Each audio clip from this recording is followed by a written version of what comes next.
Hello, everybody, and welcome into today's episode of Around the Slice.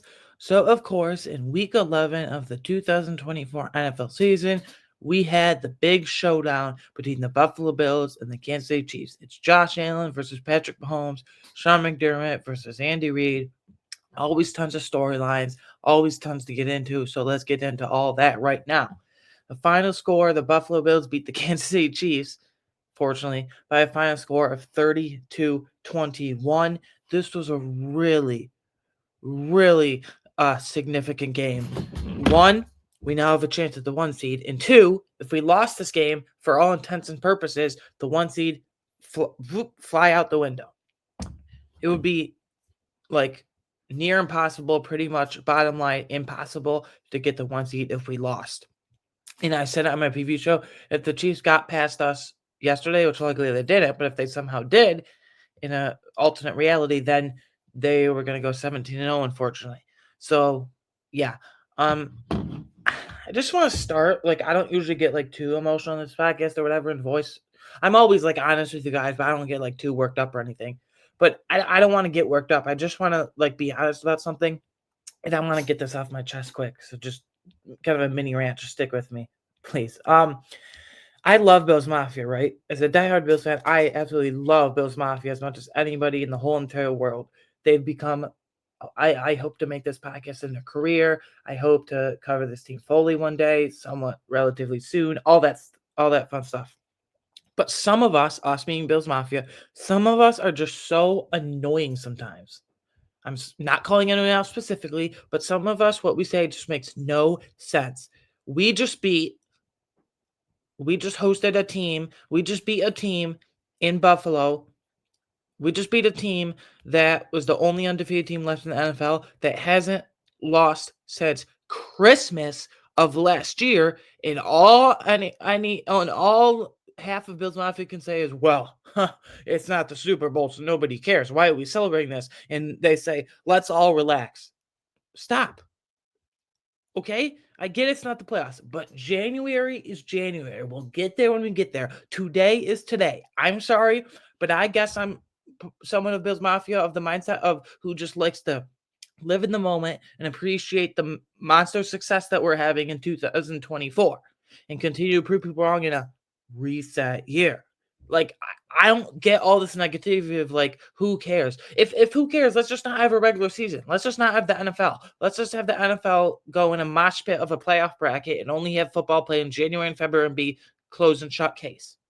I'm sorry, but some Bills Mafia is just really obnoxious and stupid and annoying. I'm sorry. I had to get off the chest. I had to vent and rant about that, if you will, for a minute. I'm sorry. I'm not calling anyone out specifically. I just don't get it. No, I was about to say, no duh. No crap that January is January and we lose in the playoffs. But I get it. Okay. But the Super Bowl's not today. We're 9-2. We still have a shot at the one seed in the AFC. Let's relax. Don't let anyone rob you of this celebrating a Bills monster win over the Kansas City Chiefs. Don't let anyone rob you of this victory feeling. Okay, that's just what I'm here to say. I just don't get it. Some of it is not feel really frustrates me and annoys me. What is my one word to describe this win for the Buffalo Bills? I'm gonna use significant, for so many implications, right? What for all intents and purposes, one seed in the line. For all intents and purposes, beating the Kansas City Chiefs are rival for fourth regular season in a row. I'm telling you right now, I'm not getting the playoffs right now. That's when we get down the road about the obnoxious Bills Mafia fans, unfortunately. This was a must-win game. We've been fighting for this one seed for the past 3 or 4 years now in a row, have come up barely short, and now it's within reach. If we win out and the Kansas City Chiefs lose a game or two, I think for the one seed you're going to have to finish 14-3, and I don't think they'll get there because my record prediction is 13-4.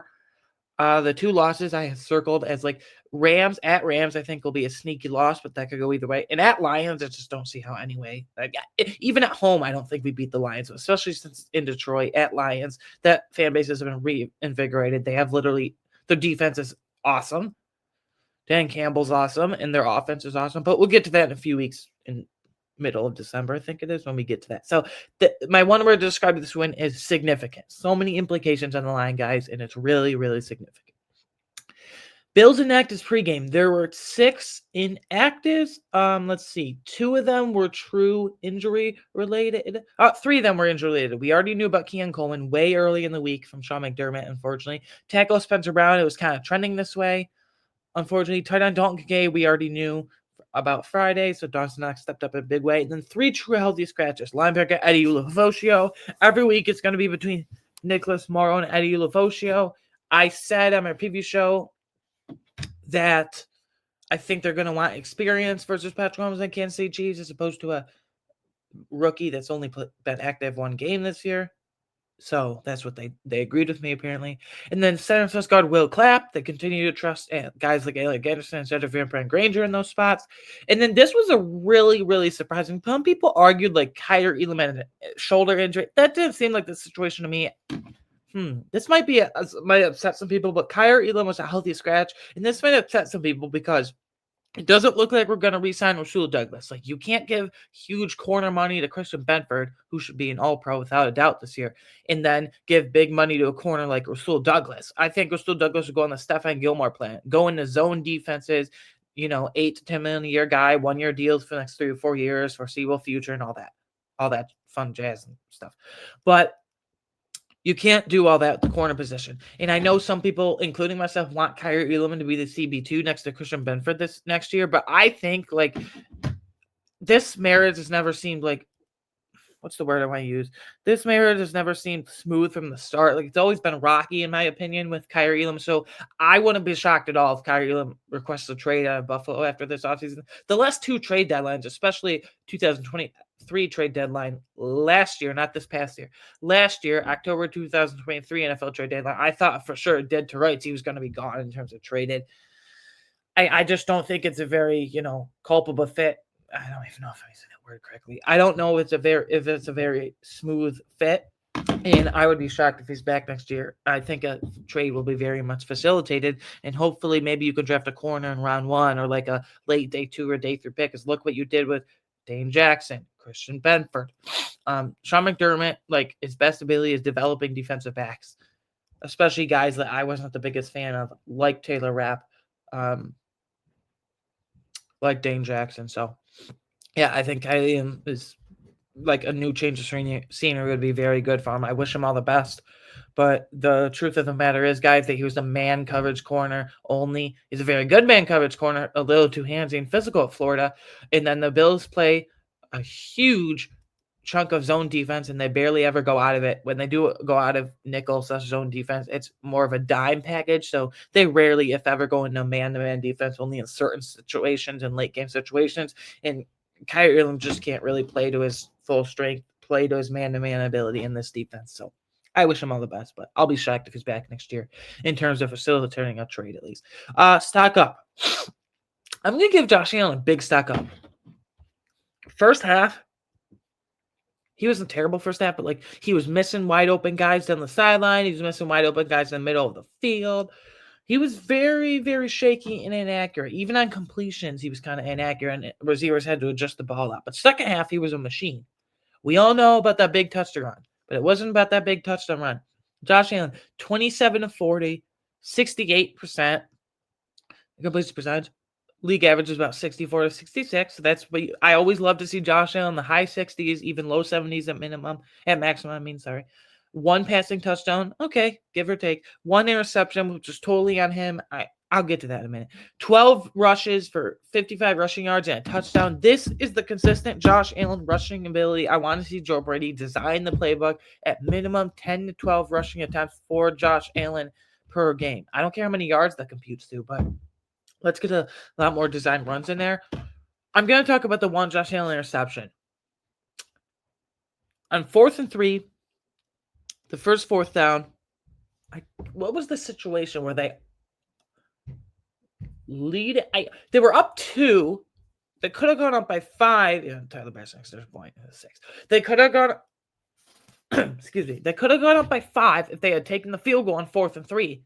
But situationally, I loved going for it because Tyler Bass just missed an extra point a quarter or two before early in the game. It was a 51-yard field goal. I highly doubt Tyler Bass was going to make that. He can make anything, but he also miss anything at any point.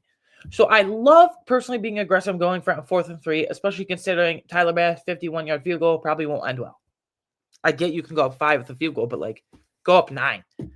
I love going for it. The idea, in theory, in concept, love it. Phenomenal aggressiveness by Sean McDermott.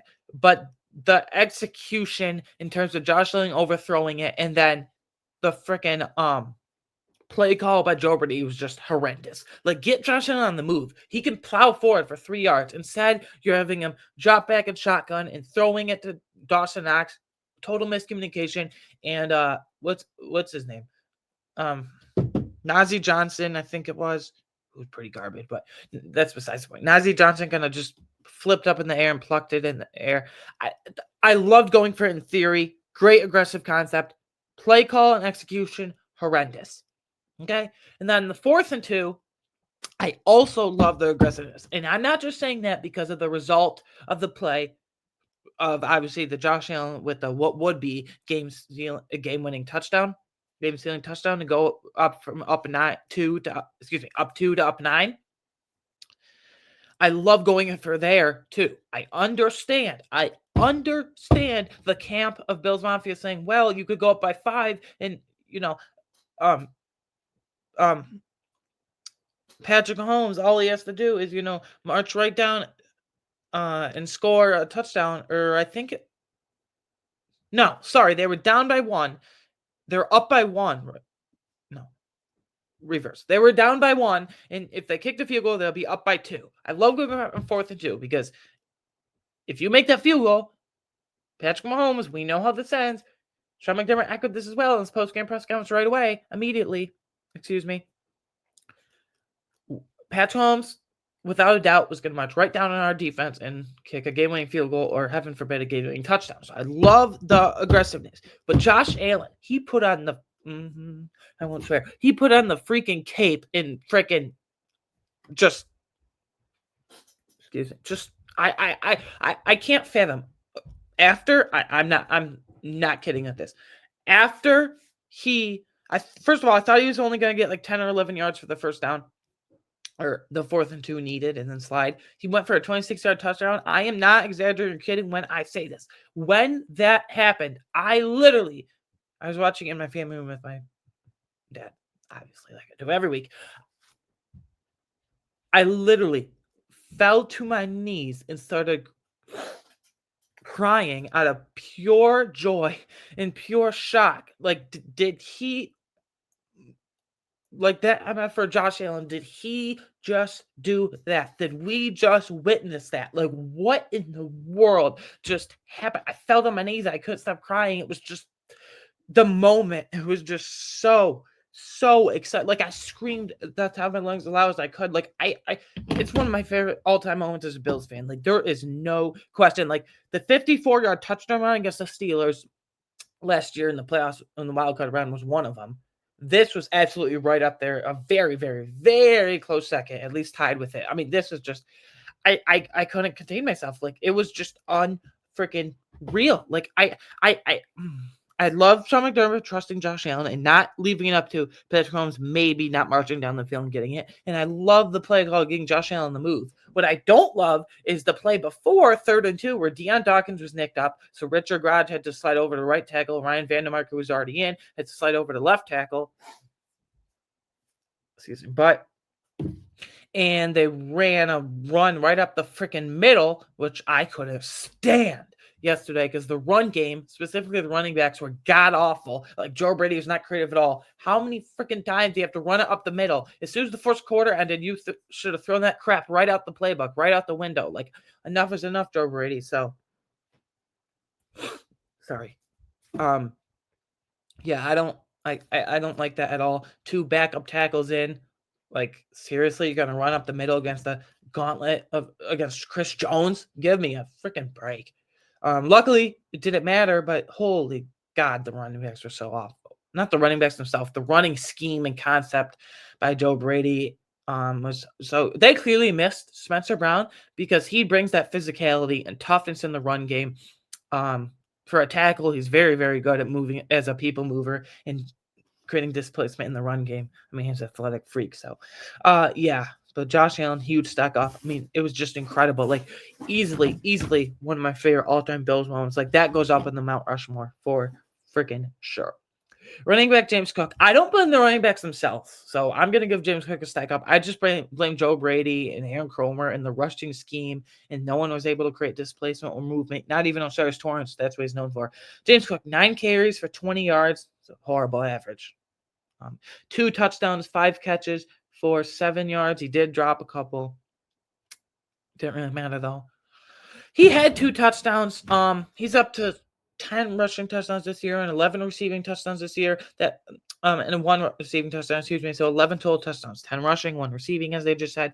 Again, I don't blame the running backs one bit, maybe a little bit, because James Cook still has that twinkle toes thing. He always tries to hit the home run ball. I love James Cook as much as the next guy, but his one flaw is he always tries to hit the home run ball, and he doesn't run with conviction. Sometimes you want a running back to be patient, but hopefully this makes sense. Sometimes he's too patient, if that makes sense. Like, if you see the hole, just freaking go. Make a beeline for it. And sometimes he just twinkle toes around the backfield and darts around like he's shaking around back there for no reason. So I personally don't get it. But hey, I don't blame the running backs themselves, mainly the blocking schemes and all that.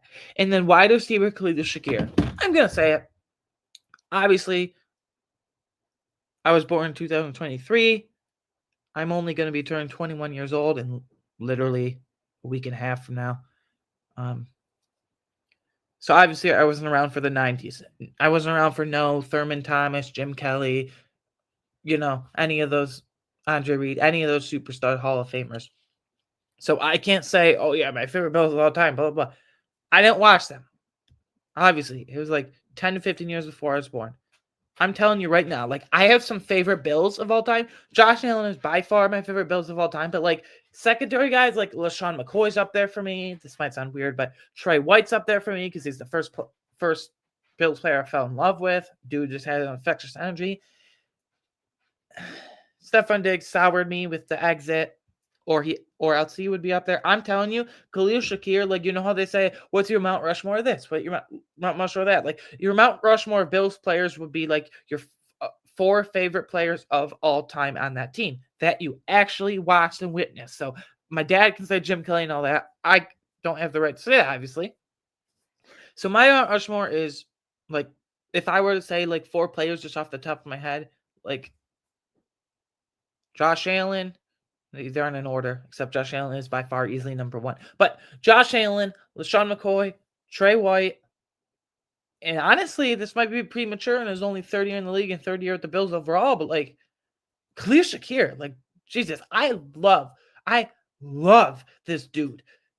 5th round pick out of Boise State. He blocks tail off. He's so consistent. When he catches the ball, his run after catch ability is elite.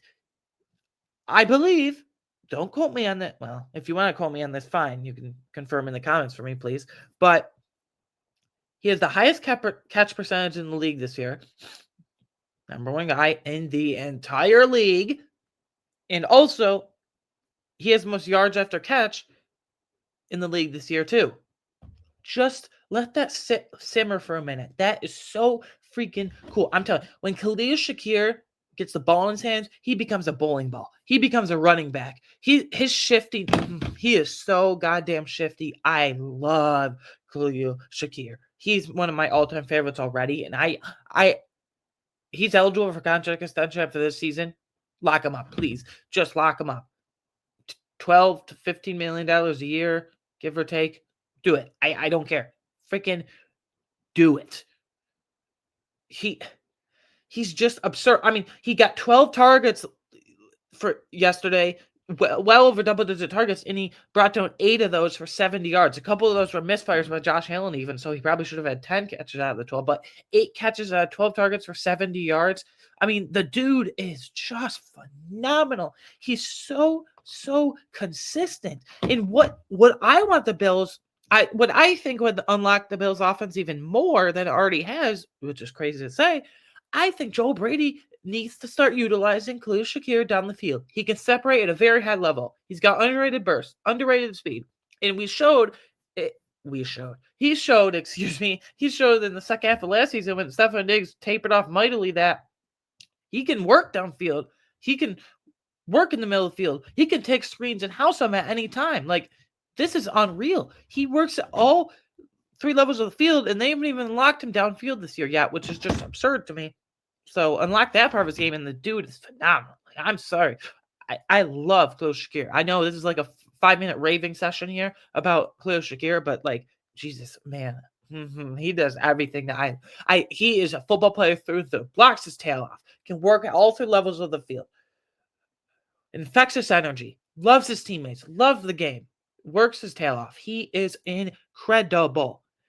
Wide receiver Curtis Samuel, I got to give him his flowers, right? This might be his only touchdown this season, but like, this came on a pivotal thing. The Bills' offense was sputtering coming out of the gate, and then to start the fourth quarter, boom, there's Khalil Shakir, hauls in 5 catches for Curtis Samuel hauls in 5 catches for 58 yards and a touchdown. That might be his only touchdown of the year, but like, Joe Brady needs to continue to utilize this. I think he finally got that monkey off his back, if you will. We're like, well, I'm disappointing. And like, I've been his biggest critic. I called him a nothing burger. Now he's a little more than that. Maybe he's average to above average now production.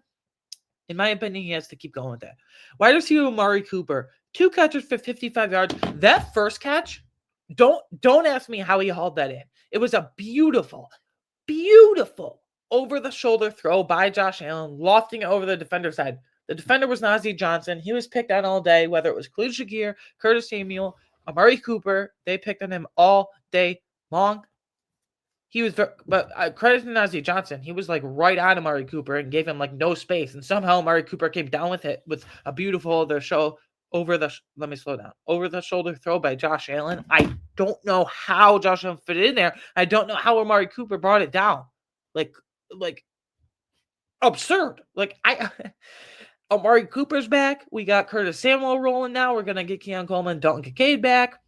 And speaking of another couple weapons, Matt Collins, 2 catches for 27 yards. They're going to say Aiden. Who cares? That's a crappy stat line. Whatever. Okay, he brought down both targets. I said in the beginning of the season, I don't want Matt Collins playing a ton of snaps. And I still don't, especially when Keon Coleman comes back. If he does even. It's 50-50 if he'll come back week 13, a couple weeks for the 49ers game. That's going to be awesome. Sunday Night Football in Orchard Park. Ooh, I can't wait. Anyway, besides the point. I'm getting excited here. Matt Collins, right now, he settles around 60 to 65% of snaps. I think when Keon comes back, they'll go down like 50 to 55%, but he's an awesome blocker. He catches everything that's thrown to him. His hands are very secure. Like, he can separate downfield. Like, they use him downfield. They use him in certain blocking packages. They use him and he's this is not, like, I'm not trying to be, like, funny or a joke. He is built like Tarzan. The dude, 6'4", 225. He's built like Tarzan, and no freaking wonder he draws so many defensive pass interference calls from opposing defenders because you can't get your hands on him. He's just a titan. He's a warrior. He's built like Tarzan. I mean, he's a quirky dude and weird with the whole no shoes and eating vegetables with your hands. He's literally like Tarzan, but I'm beginning to love Matt Collins. Credit to my dad, though. He's been on this all year. Like he says, every time he makes a catch, he goes, I love that dude. So shout out to him. But yeah. Tight end Dawson Knox, he had 4 catches for 40 yards. The more I thought about it, he was going to have a huge blow-up game. I wouldn't call this a huge blow-up game, but fun fact, as great as I wouldn't call the Chiefs defense elite because, fun fact, if you didn't know, coming in this game, they were giving up the number 1 yardage in the NFL to tight ends. So Dawson Knox, Quentin Morris, Zach Davis in a catch, mostly Dawson Knox for the most part. He was going to eat these Chiefs linebackers alive. And that really surprised me because Leo Chenal, Drew Tranquill, and Nick Bolton are all very good tacklers and all very superb in coverage. So, yeah, but I really wish Dawson Knox, I really thought he was going to get in the end zone, but he caught all 4 of his targets for 40 yards, 10 yards per catch. That's really, really encouraging. Now on the defense side, defensive end Von Miller, he had 2 tackles, 1 sack, 1 TFL, and 1 QB hit. Again, I love how they're using him. He's getting 35 to 40% of defensive snaps per game. He's not out there on first and second down, obvious run downs and run situations. Because at 35 years old, why the hell does he need to be out there for that? It's only as a specialized rotational, maybe a little more than rotational, pass rusher on 3rd and long, 4th and long. Gotta have a stop, gotta have a sack. And I love how they're utilizing it. And then a few more handful of D linemen. Defense from Greg Rousseau. He had no tackles to present, but 2 QB hits, and he got like multiple more pressures, a few more pressures, give or take, or a few more pressures and stuff, and what have you, all that. It was awesome. I'm still not going to go above what, 23 million per year for Greg Rousseau this offseason. I'm afraid they're going to overpay him with like 25, 26, 27 million. I'm personally not going to willing to go above 23 million, but I think they're going to extend Greg Rousseau and offset that by releasing Von Miller and reduce the dead cap hit by a whole crap ton, a whole bunch, by designating a post-June 1st cut. And then defense end, AJ Epineza. 4 tackles and 1 pass deflection. AJ Epineza and Greg Rousseau too, but Greg Rousseau's monster. We know that. But AJ Epineza last year and this year, he doesn't have as many sacks as you maybe want him to, the pure sack production. But he gets those big bear paws up there, if you will. Like, he is a master at tipping balls down at the line. Pass deflections, tipping at the line, tipping it up for teammates to get defenders. Like, against Washington last year, and I think it was against the Jaguars this year, he just reached up, plucks interceptions right out of thin air. I love AJ Epineza. I just don't think he's a full-time second starting defensive end. So I love the rotation they're using with Von Miller and AJ Epineza. Ideally, he's your 3rd best pass rusher and defensive end. But, yeah. And then defensive tackle Daquan Jones. Guys, he showed signs of life. Him and Ed Oliver have been very disappointing this season. But Daquan Jones, 2 tackles, 1 QB hit. I'm really not sure the very first play of the game, very first pass of the game, which was the very first play of the game, guys. Patrick Mahomes was being sacked by Daquan Jones, and he chose to throw it. I don't know why he didn't just take the sack. That's kind of dumb by Patrick Mahomes, but I'm not here to complain about it. Daquan Jones got pressure immediately, dusted his offensive tackle matchup, which I think it was like Wanya Morris or something. He was kind of garbage at too. But back to what I was saying, Daquan Jones hit Patrick Mahomes. Taylor Rapp got their interception. So he showed signs of life. He showed some burst. And then defensive tackle Ed Oliver, 1 tackle, 1 QB hit. He had a couple more pressures as well. I want to see this more consistently. Ed Oliver still only has 1 sack in the year, so maybe we can get it to like 5, 6, or 7. Linebacker Dorian Williams, 4 tackles, 1 QB hit. He wasn't really tested in the middle of the field in the pass coverage situations. Like our middle of the field coverage on Travis Kelce was the most phenomenal thing I've ever seen. Guys, Travis freaking Kelce, arguably the best tight end of all time up there with like Antonio Gates, Tony Gonzalez, in my opinion, it's still Tony Gonzalez, but maybe it's like a 1A, 1B between Gonzalez and Travis Kelce, respectively. Guys, Travis freaking Kelce, historically, without Matt Milano, he's torn us up. Our middle field coverage on him was excellent. Terrell Bernard, Dorian Williams, Cam Lewis, Taron Johnson, that whole middle second level field on him was superb. As soon as he caught the ball, Cam Lewis was a physical tackler. They didn't even let him get the ball with Taron Johnson, Terrell Bernard, and Dorian Williams. Like, Dorian Williams held up very well in coverage. 1, because he held up well, but 2, he wasn't even barely tested. So I love seeing that, and I love how they utilize some of their defensive backs with buzzing down Taron Johnson and Cam Lewis as like guide linebackers, if you will. It's awesome. And then linebacker Terrell Bernard. You could tell this guy was fired up. Obviously, we had a practice squad defense pretty much in the playoff games last year. We had freaking AJ Klein coming off the street. Hey, you want to play for that? Yeah. He was going to Key West with his family, Florida, literally on the verge of retiring, on his way to retirement, literally on his way to Florida. Brendan Bean calls him up. He starts at middle linebacker for the playoff game. Not good. Terrell Bernard had to miss it, obviously, and Matt Milano, obviously, but more so Terrell Bernard. But he was fired up. Like, as soon as he got the sack, you could tell he got in a groove. He had 8 tackles, 1 sack, 1 TFL, 1 pass deflection, 1 QB hit, and 1 game-sealing interception at the very end. I mean, it was awesome. I've been on record saying Terrell Bernard is awesome. He just has to stay on the field. I don't think we've seen, this is not an indictment against them because other guys are making splash plays, so who cares? I'm just making a point that I don't think we've seen as many splash plays from Terrell Bernard as last year in his breakout year. We haven't seen as many big sacks and big moments, interceptions, pass deflections, forced fumbles, fumble recoveries. We haven't seen as many pure splash plays, but like over the last month or so, in the games he's been healthy, he's just got to stay healthy is his thing. He's been awesome. You could tell he was so juiced up for this matchup and calm those nerves. So, corner Christian Benford. I'm going to say it. I'm telling you right now, I love Rasul Douglas as well, but like you extend Christian Benford before Rasul Douglas. The corner situation is going to be a lot of transition.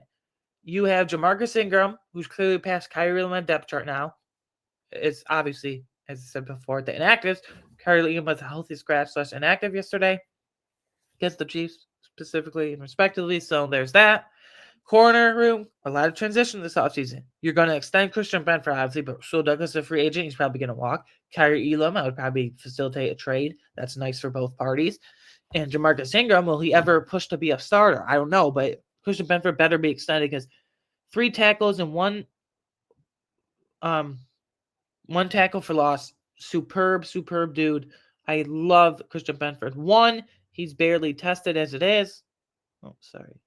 I had a typo on my note sheet here. 1, he's already superb as it is. And 2, when he does get targeted, he forces multiple. Like, there was this one, like, his ability to just never give up on a play. So many defensive backs, when they give up a catch, they say, well, he got it, so I can't fight him to the ground. Like, no. Christian Benford said, F that, screw that, I'm doing this myself and taking matters into my own hands. I think it was Juju or DeAndre Hopkins. Like, he clearly had the catch, but he couldn't survive the ground because what do you know? Christian Benford got his big bear paw, big hand in there and jarred it loose at the very last second while going to the ground. So I freaking love Christian Benford. Like, he's like my guy. He's awesome. And then a few more defensive backs. Corner Taron Johnson, like 6 tackles. He was phenomenal in Travis Kelce. He's a phenomenal nickel corner, and he's playing dime package as a pseudo hybrid linebacker this year a lot. So he's very physical. And he's a very great tackler and coverage guy. And then safety Taylor Rapp. I've been critical of him in the past. 6 tackles, one pass deflection, 1 interception. What is this about the Bills getting an interception and big splash play on the very first play of the game? Sorry. It's awesome to see. Like last week, it was Taron Johnson getting the first pick six, the pick six in the very first play of the game. And now it's Taylor Rapp after the big sack hit from Daquan Jones. Taylor Rapp has the wherewithal and awareness to pick that. I really love Taylor Rapp in this game because I've been critical. I appreciate his tackling nature. He's best as a box safety near the line of scrimmage, but like he's been a superb coverage guy this season. Like his coverage has been absolutely excellent this season, and I, for one, personally, was not expecting that to say the least. Because I've been very critical of his coverage ability and man-to-man zone match ability. So, and then safety Cam Lewis. The guy does everything. Outside corner, slot corner, safety, buzz down as a pseudo-hybrid linebacker, cover tight ends, cover running backs, cover wide receivers in some rare instances. Downfield, middle of the field, screen. Cam Lewis, 3 tackles, 1 TFL, 1 pass deflection. He's a very nice chest piece. When they go dime, you better believe that he's on the field for that. When they go dime defense and leave the traditional nickel set, I really love it. Cam Lewis, like, dude, he's special teams ace. He made a couple really nice special teams tackles as well in this game. Brandon Codrington, he had 4 punt returns for 56 yards, The first couple were really nice. I love Brandon Codrington. But, like, he's just a crash test dummy. Like, when he gets the ball, he's inviting contact, and sometimes he fumbled it. His decision-making is a little more than iffy sometimes, at more times than I would like. Like, he had this once or twice this game, too. Like, if it's kicked through halfway back of the end zone, freaking kneel it. You don't need to bring it out. And then go down when you're, like, past the 25 or 30-yard line because he just gets absolutely crushed. So his decision-making could use some work, but once he does get the punt return going, it's really nice. Punter Sam Martin, he had like 4 punts, I believe, this game, and like 2 or 3 of them were phenomenal. And the 4th one's pretty good as well. Last 2 or 3 games, Sam Martin gave us really favorable field position. And then I want to shout out the entire offensive line. They didn't give up a single sack in this game. Josh Allen didn't get hit once at a single QB hit. He barely even got pressured, 2 or 3 times, give or take, if that. One shout out though, right tackle Ryan Vandermark. Obviously, he's not as physical of a displacement mover in the run game as Spencer Brown. Obviously, he doesn't bring that toughness. Obviously, he's not going to stick up for his quarterback and go after guys like Spencer Brown does. But Ryan Vandermark didn't miss a beat. Obviously, you want Spencer Brown there, but like he was phenomenal. He's been in the system for 30 years now. UDFA. Same with Alec Anderson as that jumbo tight end 6 insert blocker offensive lineman, respectively there. But Ryan Vandermark, I loved him in this game. He was phenomenal. Like, I'll have to check the PFF stats and the next gen deeper stats next gen stats, the deeper metrics there, but I don't think he, just from the eye test, my own eyeballs, I don't think he gave up a single QB pressure. So it was phenomenal. I would have liked to see more displacement in the run game of that middle three of David Edwards, Connor McGovern, and Osiris Torrance, Cybo, but it is what it is.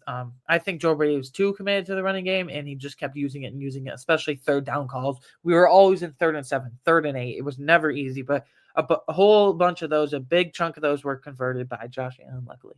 And then run defense was superb. Kareem Hunt only had 14 carries for 60 yards. Number one, Kareem Hunt might be cut next week. Like, this is not a joke. Kareem Hunt might be cut next week as good as he's been because they have Carson Steele. Clyde Edwards-Helaire is nothing. But they have Carson Steele. They have Samaje Perine. Isaiah Pacheco looks ready to go against the Panthers. So Kareem Hunt might be cut by next week. He's been very resourceful. But the last 2 or 3 games, he's been kind of He's been slowing down. You can tell that Kareem Hunt is an older-ish running back. I think he's 30 now. So there's nothing left in the tank there once Pacheco comes back. And then mixed, I don't have any mixed. And it was mostly I only have 1 stock down. Kicker, Tyler Bass. 1-1 on field goals, 3 or 4 on extra points. And that's why I say I love the aggressiveness of going for 4th and 3 by Sean McDermott, because Tyler Bass, I don't think, was making a 51-yard field goal to go up 5. So instead, I just hated the execution play calling of that play. It was really, really bad. I don't really blame Josh Allen, even though he overthrew it. The play call was just horrendous. So, anyway, I love when people say, well, this guy's pretty good at extra points. He's 95%. Guys, listen to yourself. 95%? What? I'm sorry, but kickers, there's no excuse. Kickers should always be 100% at extra points. You don't brag about, whoa, he's 95% at extra points. What's the issue? He should always be 100% at extra points. There's absolutely no excuse, inexcusable, indefensible for a kicker missing a measly extra point. I'm sorry, I just had to say that. Big Slice of the Game Award. Who really impressed? I'm going to give it to wide receiver Curtis Samuel. Everyone's been trashing him. I've been the leader of that trash club, unfortunately. He needs to be involved in the offense moving forward, though, but like a key touchdown to take back the lead. Burt Slice of the Game Award. Tyler Bass missed an extra point. If it costed us, he would have been in this easily, but it didn't cost us, so none. Oh, and I also want to talk about something else that cost us. On the very final drive of the game, the play before the turbo down interception. Yeah, that one. On 3rd down, that play should have never happened. The Chiefs, the game should have been over a play earlier than it was, because Patrick Mahomes launched it to, I believe it was DeAndre Hopkins, and the ball squirmed out of his hands and literally hit the ground, and they don't even like, New York can't step in and review it. Forget reviewing it. New York can't just step in quickly and say, yeah, that's not a catch. I mean, New York steps in for the dumbest things in the world a lot of times, and they can't review that. I'm sorry, but get out of here with that. That's ridiculous. Like, you can't even review that. New York steps in for the dumbest things I have ever seen, and they can't even step in for that, or just the refs themselves can't even review it. Like, imagine if we lost that. I would be irate right now. Reflecting on 5 game predictions from preview late last week, Josh Allen over 35.5 rushing yards. He crushed this by 20 yards.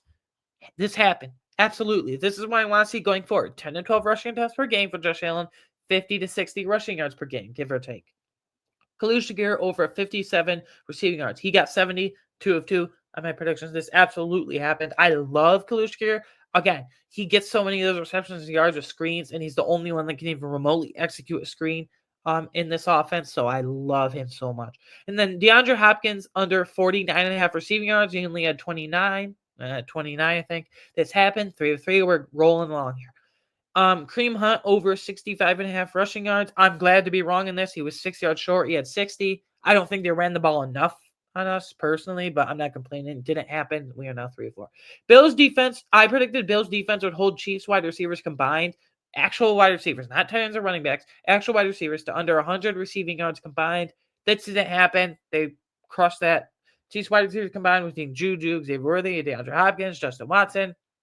They had 136, so they beat this, unfortunately. But we went 3 of 5 in predictions. Like, I've been hovering around 3 of 5, 60% the last month, 3 or 4 games, month or so, give or take. So I predicted the Bills would win the game 30-24. I never care about the score. Win is a win. The Bills won 30-21. Technically, there's a 2-score win. So phenomenal stuff there. Final thoughts, last questions. Josh Allen is the MVP frontrunner right now. Like, I'm sorry. There's no argument not. Like, Lamar, I guess, was, but like he had such a pathetic game yesterday against the Steelers. Like that 1 2-point convert. Here's how it went. The Ravens were down. Uh, what was the score?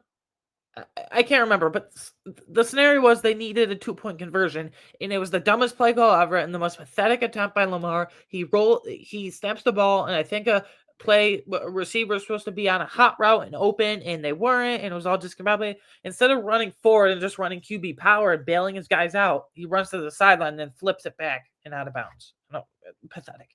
Out of the MVP race. Patrick Mahomes, he has 11 picks this year. If the NFL gives him MVP, it's completely 1,000% rigged. I would say Jared Goff, but 1, he had 5 interceptions last week, not yesterday, the week before. Last week, Monday Football against the Texans. And 2, he just doesn't have the raw passing volume because they rely on the running game a ton. There's nothing wrong with that, but he just doesn't have the raw stats. Josh Allen, I'm going to give clear front runner to right now. I will not accept any argument otherwise. This cannot be a one-off game for Curtis Samuel. Joe Brady has to get him involved. Don't use him on jet sweeps and screens. He clearly doesn't have the juice for that this year, but use him downfield. Use him in the middle of the field. I loved the way they used him on short little touchdown passes in the red zone yesterday. And then this same thing as last week, I said, not trading for a pass rusher still frustrates me because I don't think AJ Epineza is a full-time second pass rusher. And if you're splitting between Von Miller and AJ Epineza, I guess that's fine. But who's like that 3rd/4th guy? I don't like Casey Toohill. Javon Salmon didn't get a single snap yesterday, so they could have traded for someone like Yannick Ngakoue. They could have signed. Traded for Zadarius Smith. They got to kind of bolster that with the draft and free agency by a lot this offseason. And like 2 sacks, okay, I guess that's a little better, but like 2 sacks today isn't enough. You need like 5 or 6 against Patrick Mahomes. Takeaways from offensive snapcasts. I always like to look at this in the story of the tape, if you will. Amari Cooper clearly isn't 100% yet. He literally only played half of the snaps, give or take that, with 51% of snaps. So the 2 catches he made for 55 yards were spectacular, especially the first one. It was just like a blip. Josh Allen threw it. Beautiful over-the-shoulder spiral right over the head of the Najee Johnson, Chiefs defender. What is this running back thing? Ty Johnson led all running backs in snaps with 45%, and James Cook had 37%. That is laughable. I'm telling you right now, Joe Brady, running backs coach Kelly Skipper, Sean McDermott, everyone involved, that can't happen. We can't be having Ty Johnson lead all running backs with 45% of snaps. What are we doing here? What are we doing? I get to like him in pass pro, but like that's just stupid. That's criminal that he led all running backs in snaps. And then takeaways from defensive snap counts. I don't have anything. Nothing abnormal here. Again, Cam Lewis doesn't play a whole ton. Barely plays at all, actually. But when he's in there, he's so effective, whether it's mostly it's on dime packages when he buzzes down as a pseudo-hybrid linebacker, as a dime linebacker look. So that's really intriguing and interesting to me. But other than that, nothing really significant. Anyways, guys, again, the Buffalo Bills beat the Kansas City Chiefs 30-21. Moral of the story, don't let anyone rob you as a Bills fan of this victory. January is January. Today is today. You're allowed to celebrate. Let's stop being stupid and just celebrate where we're at right now and appreciate and live in the moment. Anyways, I don't know if I want to tease this right now. I'll say something. I have something really cool, possibly, maybe, I'll say in the works later in the week / early next week on the Bills, most likely later this week, on the Bills bye week this coming week. I don't want to 100% fully commit to it right now because I'm still working out some details of scheduling and all that, but just be on the lookout for that. Maybe a special guest, maybe not. I don't know. Anyways, guys, you can follow me personally on Twitter at aWagner13. You can follow Sean on Twitter at RoundSlice. You can, of course, watch or listen to this podcast on YouTube, Apple, Spotify, wherever you get your favorite podcasts. And lastly, please, please, please, the support lately has been awesome. Please get me to 50 subscribers. My goal is to get to the Big 5-0 by the end of this season. So anyways, guys, Bills beat Chiefs 30-21. Head in the bye week 9-2. Reset year. You know what? Reset year my butt. So, yeah. Anyways, guys, I will see you maybe not for the special guest later this week. If not, then I'll see you in like 10 days or whatever it is for the 49ers Bills game preview. Anyways, guys, I will see you next time, whenever that is, later this week, next week, I don't know. Thank you for supporting as always. Have a good day. See you later.